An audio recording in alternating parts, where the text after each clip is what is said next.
There is a strange activity that most human beings perform almost every waking second of their lives. We talk to ourselves. Not occasionally. Incessantly. We explain what happened. We rehearse what might happen. We defend ourselves against people who aren't even in the room. We prosecute imaginary enemies. We replay old injuries. We fantasize about future victories. We evaluate, compare, judge, remember, predict. And above everything else, we continually tell ourselves who we are. Carlos Castaneda called this machinery the internal dialogue, and in his later writings, the teaching becomes much more radical. The voice endlessly describing reality may not merely be commenting upon our world. It may be helping to construct the world we are capable of perceiving. Castaneda gives us two strange words for understanding this: the tonal and the Nagual. To understand silence, we first have to understand them. And before going farther, one distinction matters. The flyer and the foreign installation that we'll discuss later belong to Castaneda's metaphysical system. They are not established scientific facts. You can understand the flyer literally. You can understand it spiritually. Or you can understand it as a terrifyingly effective metaphor for compulsive thought, social conditioning, self-importance, and rumination. The practice we're examining works at the level of attention either way. The question is simple. What happens when you stop feeding the voice? Imagine that everything you can name has been placed upon an island. Your body, your biography, your childhood, your religion, your politics, your ambitions, your regrets, your enemies, your possessions, your theories about reality, even your concepts of heaven, infinity, enlightenment, spirit, and God. The moment you can point to something and say, "I know what that is," you are already standing on the island. That island is the tonal. In Tales of Power, Castaneda's Don Juan describes the tonal as the organizer. Its function is astonishingly important.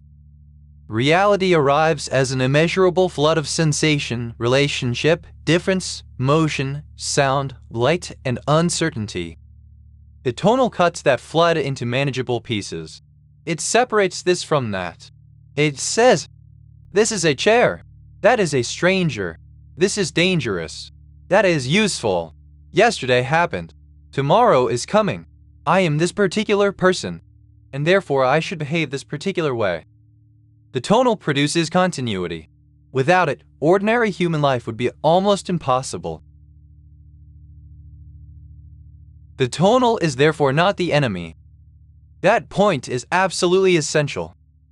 The beginner makes a tremendous mistake when he imagines spirituality means destroying reason, abandoning ordinary life, or declaring the everyday world false. Castaneda's warrior does almost the opposite. He tries to create what Don Juan calls a proper tonal. A tonal that is clean, ordered, precise, flexible, strong. A tonal capable of doing its job without imagining that its description is the totality of existence. The problem begins when the guardian becomes a jailer. Imagine a security guard who has protected a palace for so long that one morning he decides the palace belongs to him. He locks every door, boards every window, arrests every stranger, and eventually convinces the king that there is nothing outside the palace walls. That is the ordinary tonal. It has forgotten that it is a tool, so it declares itself reality. And once that happens, anything outside its vocabulary becomes impossible. Coincidence must immediately be explained. Mystery must immediately be categorized. Silence must immediately be filled. A strange feeling must immediately receive a story. Every gap must be closed. Every unknown must become known. Because the tonal's deepest terror is not death. It is losing its monopoly on description. Castaneda's central insight is therefore subtle. Do not destroy the tonal. Clean it. Strengthen it. Remove what is unnecessary from it. and then teach it humility. Your description of reality is enormously useful, but it is still a description. Castaneda repeatedly uses the image of cleaning or sweeping the island of the tonal and describes the warrior's path as eventually producing harmony between tonal and Nagual rather than annihilating either one. Then what is the Nagual? Here language fails us immediately. Because the moment I give you a definition, the definition belongs to the tonal. If I tell you the Nagual is God, God is already an object on the island. If I tell you it is consciousness, consciousness is another word. If I tell you it is the unconscious, another category. If I call it supernatural, another human classification. If I call it energy, another concept. And so Castaneda approaches the Nagual by refusing to define it. It is what remains beyond the inventory, the unknown that cannot be converted completely into knowledge. The sea surrounding the island, not another object beside the other objects, but that which cannot be contained by the system that creates objects. This gives us an extraordinary paradox. You cannot intellectually capture the Nagual because intellectual capture is precisely what the tonal does. Therefore, the Nagual is not something you believe in. It is something Castaneda says can only be witnessed through its effects. The tonal asks, "What was that?" The Nagual never answers. The tonal asks, "How does it work?" Science. Was that real? Science. What does it mean? Science. And eventually the apprentice discovers that this endless demand for explanation is itself the barrier. The Nagual does not need an explanation. The tonal needs an explanation of the Nagual, because explanation restores its authority. That is why mystery frightens reason. Not because mystery is necessarily dangerous, but because mystery refuses to become property. For Castaneda, the warrior gradually learns an astonishing discipline: to experience something without immediately converting the experience into a conclusion. To perceive without instantly possessing perception. To encounter uncertainty without immediately inventing certainty. To allow the world to become mysterious again. This is not stupidity. It is not abandoning discrimination. When operating in ordinary reality, the warrior should be extraordinarily precise. But when facing what cannot yet be known, he does not force the unknown into familiar categories. This is one of the keys to balancing the tonal and Nagual. Reason where reason belongs. Silence where reason has reached its boundary. How does the tonal maintain such complete control? Through description. And the machine responsible for maintaining description is the internal dialogue. Consider your own mind for a moment. An event happens. Someone looks at you strangely. The event itself may last half a second, but your internal dialogue can keep the half second alive for 6 hours. Why did he look at me like that? Does he think I'm stupid? I should have said something. Next time I'll tell him. Nothing is happening anymore. The person is gone. The event is over. But internally the event remains alive because the mind continues feeding it language. This is enormously important. The internal dialogue doesn't merely describe events. It reconstructs them continuously. The same thing happens with identity. You don't merely have a history. You narrate your history. Again, and again, and again. I am the person they abandoned. I am the person nobody understands. I am the successful one. I am the failure. I am the victim. I am special. I am worthless. Opposite stories. Same mechanism. The mind puts me at the center of the universe and then interprets everything in relation to that center. Castaneda's warrior tries to interrupt that process. Not because memory is evil. Not because identity has no practical function, but because the enormous amount of attention required to continually maintain the monument of ourselves leaves almost nothing available for direct perception. We become managers of a museum whose only exhibit is a. This brings us to one of Castaneda's harshest teachings, self-pity. It is important to understand what he means. Self-pity is not sadness. It is not grief. It is not acknowledging that somebody hurt you. It is not pretending injustice never happened. The problem begins when pain is recruited into the endless project of maintaining the self. An injury becomes a courtroom, and the trial never adjourns. The mind produces evidence, witnesses, closing arguments, appeals, imaginary conversations. And somewhere in the center sits the prosecutor saying, "Look what happened to me. Look what they did to me. Look what I deserved. Look what I was denied." The emotion may be completely genuine, but the narration can continue long after the event. Castaneda connects this with self-importance. And self-importance has two faces. One says, "I am extraordinarily important." The other says, "My suffering is extraordinarily important." Both keep the self at the center. That is why self-importance and self-pity can transform into one another so easily. Grandiosity collapses into humiliation. Humiliation reconstructs grandiosity. The pendulum moves, but the center remains me. In Journey to Ixtlan, Castaneda repeatedly attacks self-importance, arguing that an obsession with one's own significance blocks perception of the larger mystery of the world. The active side of infinity later explicitly links habitual feeling with indulgence and self-pity. The warrior's response is not, "I am worthless." That would merely be inverted self-importance. Instead, "I am here. This happened. I feel what I feel. What action is required now?" And then, action.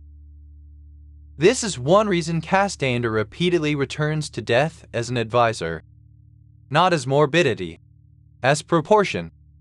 If my time is finite, how many hours can I afford to spend prosecuting yesterday? How many imaginary arguments deserve another afternoon? How much life should be burned maintaining a grievance? The warrior does not necessarily forgive everything. He simply refuses to make his wound the organizing principle of the universe. Then, near the end of Castaneda's literary journey, Don Juan introduces an explanation far stranger than anything we've discussed so far. He calls it the foreign installation. According to the teaching in the active side of infinity, human beings appear to possess two minds. One is quiet, direct, 𝗬𝗏𝗍, a mind connected with experience. The other is noisy, contradictory, fearful, self-asserting, obsessed with comparison, obsessed with status, obsessed with itself. Castaneda calls the second mechanism foreign, and the story becomes darker. The ancient sorcerers, he says, perceived predatory entities, the flyers. These predators feed upon human awareness, and the brilliant mechanism of their domination is that they do not need chains. They give humanity a style of mind that consumes its own attention. This is Castaneda's metaphysical claim. But notice how powerful the image remains even if we refuse to take it literally. Imagine the flyer as everything that survives by capturing your attention. Social conditioning, compulsive comparison, fear of judgment, algorithms, status anxiety, resentment, addiction to outrage, obsessive self-reflection, the repetitive thought that contributes nothing, yet demands to be thought again, and again, and again. Under this interpretation, the question becomes extraordinarily practical. What does the flyer eat?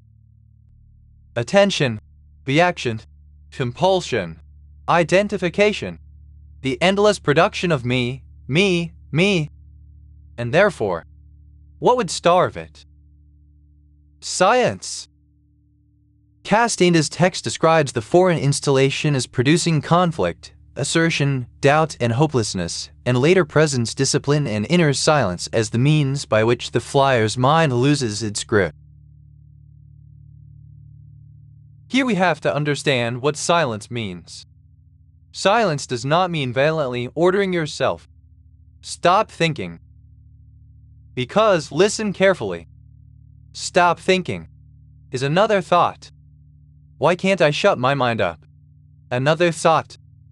I'm terrible at meditation. Another thought. The tonal has simply changed uniforms. The internal dialogue is now pretending to fight the internal dialogue. The warrior needs another maneuver. He withdraws participation. A thought appears. He does not finish it. A memory arises. He does not climb inside it. An imaginary argument begins. He refuses the invitation. Instead, he listens. Not, that is a bird. Just sound. Not, beautiful sunset. Color. Not, my breathing feels strange. Sensation. For a moment, perception is allowed to arrive before language claims it. 5 seconds. Then perhaps 10. Then 20. Castaneda describes inner silence as something accumulated little by little until, in his system, perception eventually ceases operating exclusively through habitual interpretation. Modern psychology does not establish the existence of a flyer. But there is an interesting point of contact here. Research distinguishes useful reflection from repetitive rumination, and meta-analysis of mindfulness-based interventions find that mindfulness practices can reduce ruminative thinking. That does not prove Castaneda's cosmology. It tells us something simpler. Changing our relationship to repetitive thought can measurably change psychological experience. So whether you say, I am starving the flyer, or I am withdrawing reinforcement from compulsive rumination, the maneuver contains a similar practical core. Do not give every thought your signature. Do not assume every sentence generated by your mind deserves another sentence. The strange thing about the internal dialogue is that it survives partly because we continually answer it. Stop answering. Now we reach the most important point of this entire discussion. The goal is not to escape into the Nagual. That would merely produce another form of imbalance.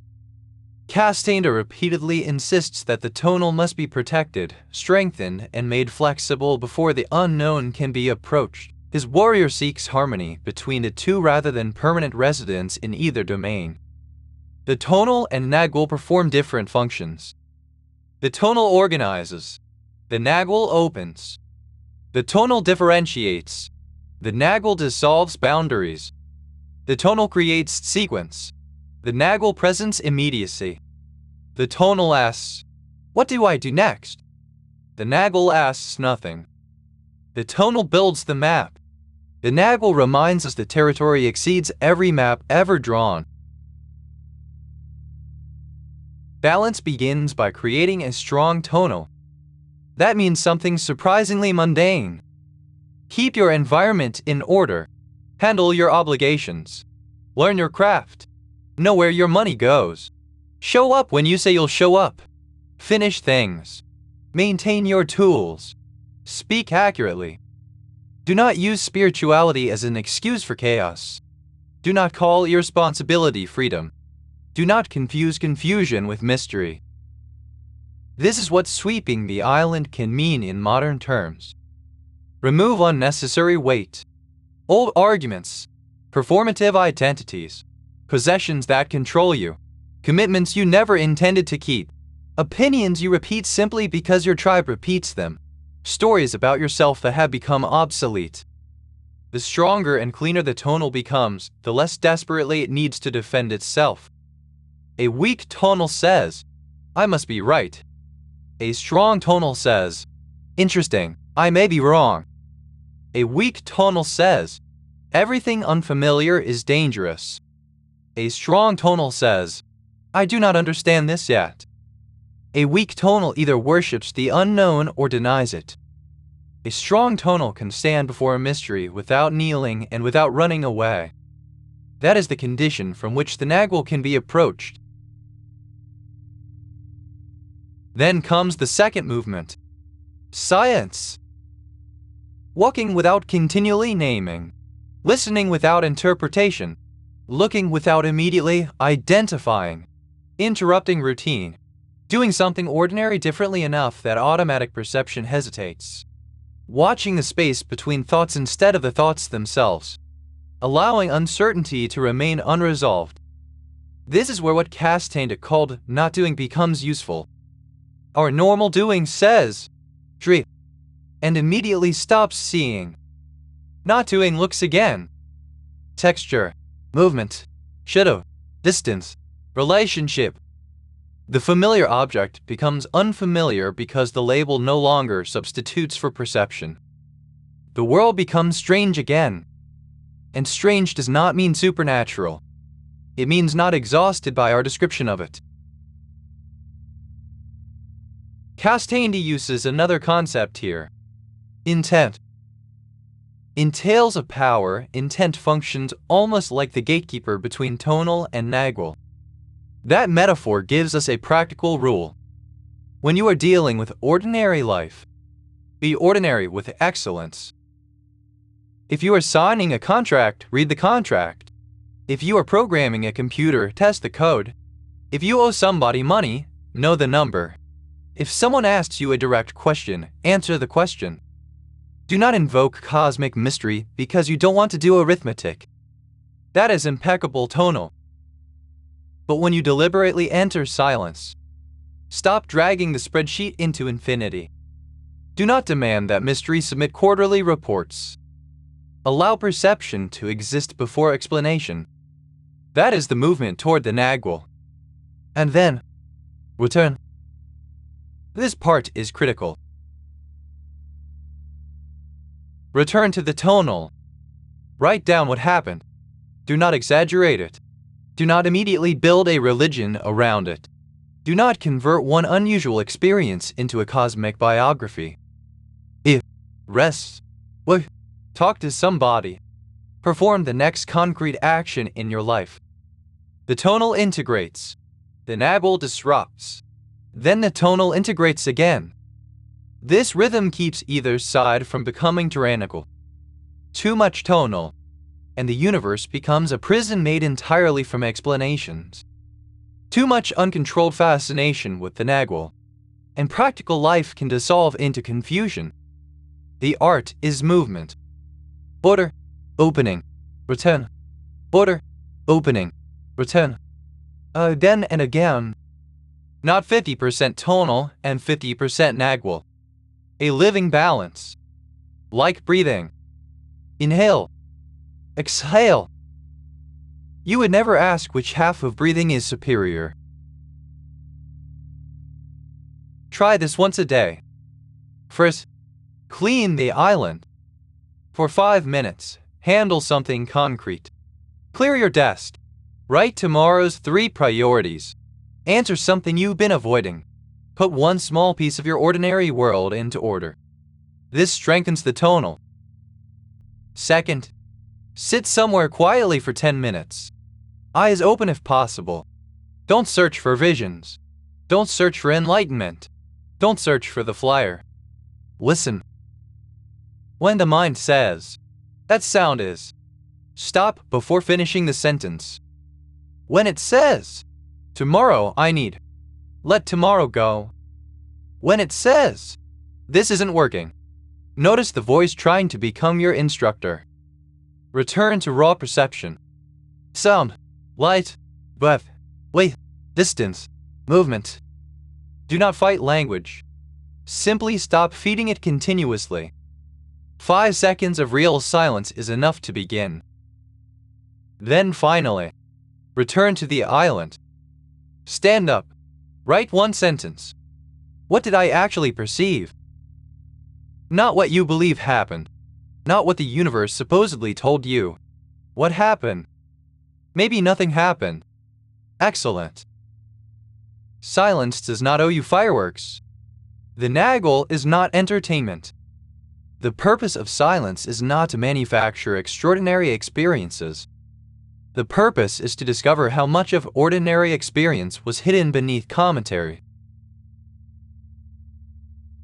The deepest mistake of the tonal is not that it exists. The mistake is that it believes its island is the entire universe.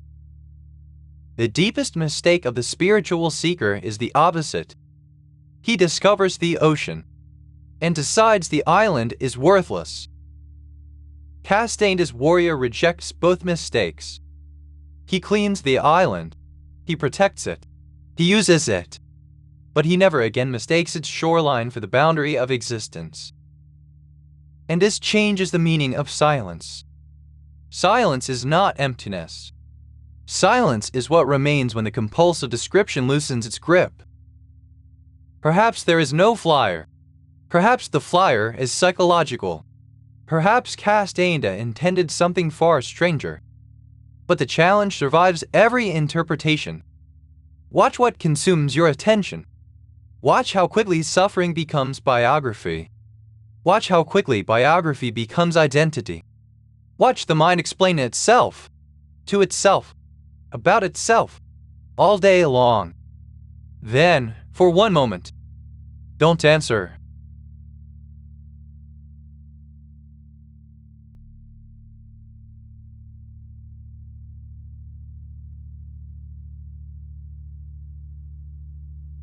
The tonal keeps the house. The Nagual reminds us that the house stands inside infinity. A warrior needs both: a clean island, an open sea, and enough silence to remember the difference.